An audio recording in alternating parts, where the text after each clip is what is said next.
हाँ, इस समय हम जो है एक एक जो है बहुत पहले यहाँ एक महात्मा रहते थे, उनके बारे में थोड़ा हम वर्णन करेंगे। वो महात्मा जी का नाम था लाल बाबा।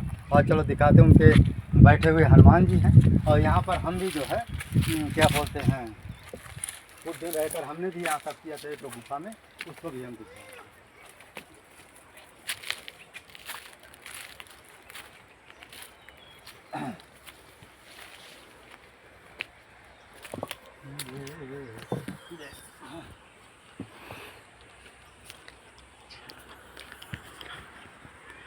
यही हनुमान दास जी, यही हनुमान जी हैं।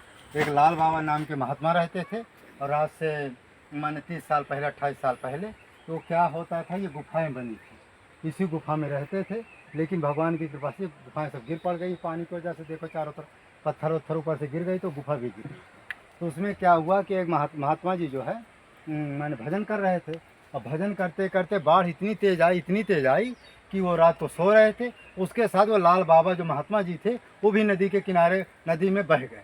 भगवान की कृपा ऐसी हुई कि कुछ दूरी पर जो है टाटा पुल है, वहीं पर भगवान की कृपा से वो किसी पेड़ में या किसी में जो है लग जाते हैं। इस तरह से उनकी फिर जान बच जाती है। इस तरह से वो महात्मा जी यहाँ रहते हैं। और फिर कुछ समय के बाद माने उनका शरीर छूट जाता है। इस तरह से उन्होंने बहुत गंभीर जो है यहाँ गुफाएं बनाए, तो उधर भी गुफाएं बनाई थी, इधर भी गुफाएं।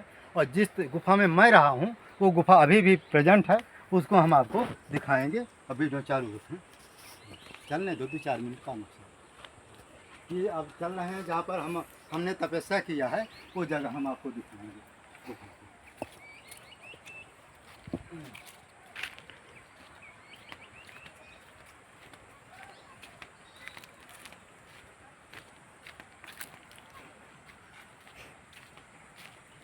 ये पेड़ देख रहे हैं आम का, कितना कितना बड़े बड़े फल हैं, कितने आम का फल है। ये पेड़ को उसी महात्मा जी ने लगाया है।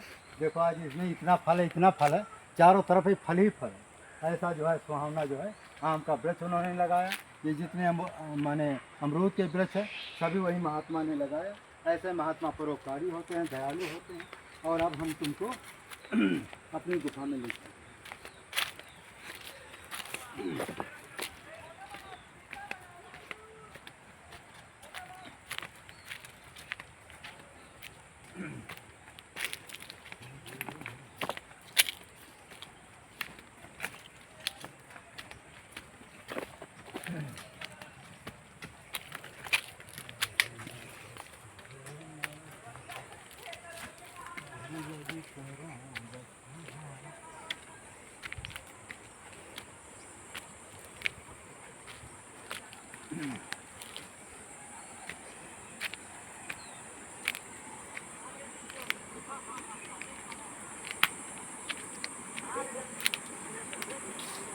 यही गुफा है जिसमें हम 1994 में जब सर्वप्रथम आए थे, यही गुफा में हमने तप किया था, साधना किया था।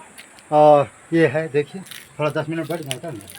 तो ये गुफा में हमने जो है तपस्या किया था।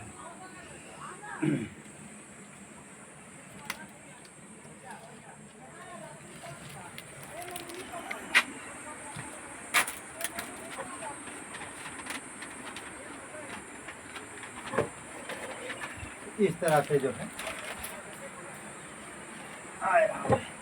इस गुफा में हम उस समय जो है साधन भजन किए थे। लेकिन उस समय क्या है कि ये पता नहीं गड्ढा उठा कैसे धूनी है शायद, किसी महात्मा ने यहाँ धूनी तापा है, तपस्या किया है। यहाँ देखो ये रोटी बनाते थे, देखिए ये रोटी बनाते थे, कोई महात्मा रह करके यहाँ रोटी बनाते थे। लेकिन हमको यहाँ भोजन वोजन नहीं मिलता था। हम 24 दिन तक यहाँ जो है सिर फल पाकर रहते थे और अपना साधन भजन करते थे। तो इस तरह से ये गुफा में हमने कुछ दिनों तक साधन भजन किया है। इसी तरह की पहले की गुफाएं होती थी। महात्मा लोग जो है जंगलों में रह करके इस तरह से तप करते थे। और इसमें छोटा सा हमने गेट लगा दिया था, जिससे कोई भी व्यक्ति जो है रात बिरात कोई जानवर जो है हमको जो विघ्न बाधा न कर सके। इस तरह से हम उस समय ध्यान समाधि में अपना योगाभ्यास करते थे। इस तरह से यहाँ की महिमा है। तो गुफाओं की तो ऐसे गिर कंदर खो, माने यहाँ जो है कंदरा है, खो जगह जगह है। जंगलों में जहाँ देखो वहीं कहीं कंदरा है, कहीं खो है। और वो स्वयं कह रहे हैं कि कंदर है खिलाओ, जल निर्झर ठाव दिखाओ। यहाँ के जो कौन मवैया भगवान से भी कहते थे, हम तुमको जगह जगह गुफाएं दिखाएंगे, कंदराएँ दिखाएंगे, खो दिखाएंगे और जल के झरना दिखाएंगे। इस तरह के यहाँ का झरना, मंदाकिनी नदी, ये गुफाएं, कंदराएं, जंगल, ये बहुत सुंदर है, रमणीक है। और ऐसा सुंदर जो है रमणीक जगह लगता है दुनिया में कहीं आपको नहीं मिले, या तो उत्तराखंड में आपको मिलेगा या तो चित्रकूट में मिलेगा। अच्छा, यहाँ के जितने माने दर्शन स्थल हैं सब प्राचीन हैं, कोई वर्तमान के बनाए नहीं हुए। चाहे फटिक शिला ले लो, ये प्राचीन सतयुग का बना, वो ज्यों का त्यों बना हुआ है।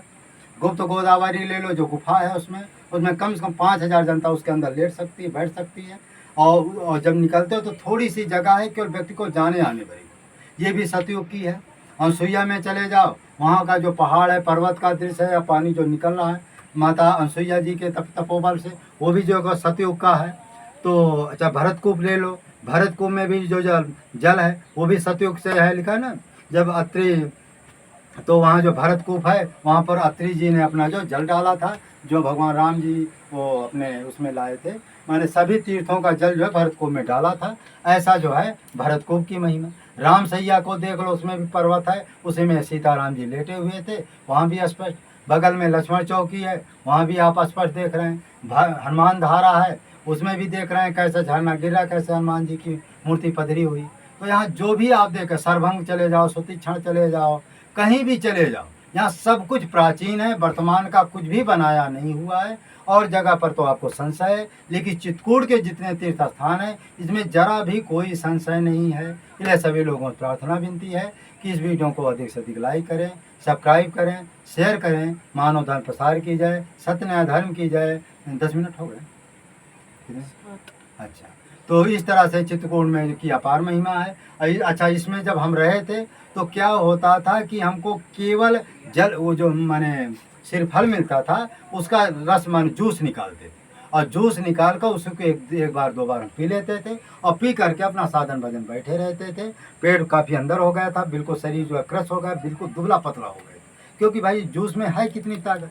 इस तरह से हम यहाँ पर कुछ समय तक साधन भजन किए थे, लेकिन हमारे मन में यही था कि हम किसी ऐसे जंगल में रहेंगे, ऐसे जंगल में रहेंगे जहाँ जंगल की पताई खा करके हम तपस्या करेंगे। ऐसा मन में उस समय भाव था, वैराग्य था। इसलिए हम जंगल के किनारों, बीहड़ जंगलों में हम रहते थे, जहाँ पर जंगल की पताई मिल जाए, जंगल का फल फूल मिल जाए। इस तरह से जंगलों में घोर तपस्या करते हुए, साधना करते हुए काफ़ी समय तक हमने व्यतीत किया। अब हम 5, 6, 7 साल से जानकी कुंड में रहने लगे। यहाँ पर भी हमारा जीवन वैसे ही है। मूंगफली का कभी जूस पी लेते हैं, दूध पी लेते हैं, कभी दूध है, केला, इस तरह का फल फूल पा लेते हैं। आज भी हम अन्न नहीं खाते हैं। इस तरह से हमने जो है तपों में जीवन पहले भी बिताया और आज भी बिता रहे हैं।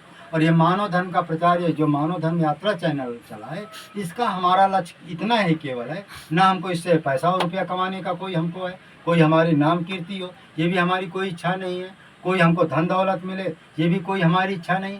केवल हम इसलिए मानव धर्म यात्रा चैनल को चलाए हैं कि लोग जो हमारे गुरुदेव भगवान का चलाए हुआ मानव धर्म प्रसार, उसका सूत्र सत्य न्याय धर्म है। उस मानव धर्म प्रचार प्रसार करने के लिए हम ये मानव धर्म यात्रा चैनल चलाए हैं। और हमारे परमहंस श्री राम मंगल दास जी के सामने जो 3500 सिद्ध संत देवी देवता प्रकट हुए थे, उन संतों की जो वाणी हमारे ग्रंथ में है, अभी हम आपको दिखा भी सकते हैं।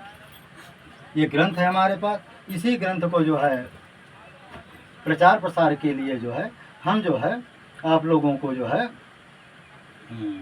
इसी ग्रंथ का प्रचार प्रसार करने के लिए हमको गुरुदेव भगवान का आदेश मिला हुआ है। इसीलिए इस ग्रंथ का हम जो है अधिक से अधिक आपको प्रचार करते हैं। इसी ग्रंथ का प्रचार करने का हमको आदेश मिला है। इसमें 3500 सिद्ध संत देवी देवता प्रत्यक्ष प्रकट होकर के पद दोहा लिखाए हैं, जिनमें राम जी, किरण जी, विष्णु जी, शंकर जी, हनुमान, दुर्गा, काली, कबीर साहब, रैदास साहब, पलटू साहब, दादू, जितने पंथ हैं, गोरखनाथ जी, जितने पंथ हैं दुनिया में, सभी महापुरुषों ने, सभी शंकराचार्य, ईसा मसीह जी, गुरु नानक, सभी लोग, सभी महापुरुषों ने यहाँ प्रकट हुए थे। प्रकट होने के बाद हमारे परम श्री राम मंगल दास जी के सामने इस ग्रंथ को उन्होंने लिखवाया है। ऐसा इसी ग्रंथ के आधार पर हम लोगों को बताते हैं कि स्वर्ग कैसा है, नरक कैसा है, वैकुंठ का कैसा है, जैसा इसमें लिखा गया है उसी के आधार पर हम बताते हैं। क्योंकि ये देखो समाधि में बैठे हैं, समाधि में ये सब जान लेते थे कहाँ क्या है, जैसे जिस लोग में जाना उस लोग में जाते थे, उस लोग में कैसा, वहाँ के रहनी सहनी, कौन देवता कहाँ विराज विराजमान है, ये सब देखते थे और उसी को आकर के लिखते थे। और इनको जो है सरस्वती जी का आशीर्वाद था कि जो सपने में जो देवी देवता तुम्हारे सामने प्रकट होगा वो तुमको याद रहेगा। अंधे शाह जी और सरस्वती इनको आशीर्वाद दिए थे। रात में इनके सामने 10 कभी 5 लोग प्रकट होते थे और पद दोहा लिखाते थे। सुबह इनको याद होता था, उसको स्लेट में लिखते थे, बगल में जो भक्त होता था वो उनको उतार देते। इस तरह से इस ग्रंथ की रचना हुई है। इसीलिए सभी लोगों को प्रार्थना विनती है कि इस वीडियो को अधिक से अधिक लाइक करें, सब्सक्राइब करें, शेयर करें। इस तरह से जय श्री राम, जय श्री राम, जय श्री राम।